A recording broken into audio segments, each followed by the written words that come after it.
சோனியா, ராகுல், அத்வானி உள்ளிட்ட 401 லோக்சபா எம்பிக்கள் இதுவரை தங்களது சொத்து கணக்கு விவரங்களை தாக்கல் செய்யவில்லை.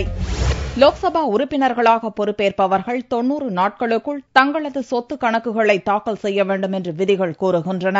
ஆனால் 16வது லோக்சபாவின் உறுப்பினர்களாக கடந்த மே மாதம் நடந்த தேர்தல் மூலம் தேர்ந்தெடுக்கப்பட்ட 543 எம்பிக்களில் 100 சொச்சம் பேரே தங்களது சொத்து கணக்குகளை லோக்சபா செயலகத்தில் தாக்கல் செய்துள்ளனர். காங்கிரஸ் தலைவர் சோனியா, துணைத் தலைவர் ராகுல், பாரதிய ஜனதா மூத்த தலைவர் அத்வானி, மத்திய அமைச்சர்கள் ராஜ்நாத் சிங், சுஷ்மா ஸ்வராஜ், உமா பாரதி, நிதின் கட்காரி, ஹர்ஷ்வர்தன், சமாஜ்வாடி கட்சித் தலைவர் முலாயம் சிங் யாதவ் உள்ளிட்ட 401 எம்பிக்கள் சொத்து கணக்குகளை தாக்கல் செய்யவில்லை. தகவல் அறியும் உரிமை சட்டத்தின் கீழ் கேட்கப்பட்ட கேள்விக்கு லோக்சபா செயலகம் அளித்துள்ள பதில் மூலம் இந்த தகவல் அம்பலமாகியுள்ளது. மதச்சார்பற்ற ஜனதா தள தலைவரும் முன்னாள் பிரதமருமான HD தேவேகவுடா, லோக் ஜன்சக்தி கட்சித் தலைவர் ராம்விலாஸ் பாஸ்வான், காஷ்மீரின் மக்கள் ஜனநாயக கட்சித் தலைவர் மெஹபூபா முப்தி, தேசியவாத காங்கிரஸ் தலைவர் சரத் பவாரின் மகள் சுப்ரியா சுலே, பாமகவின் அன்புமணி ராமதாஸ் ஆகியோரும் சொத்து கணக்கை தாக்கல் செய்யவில்லை.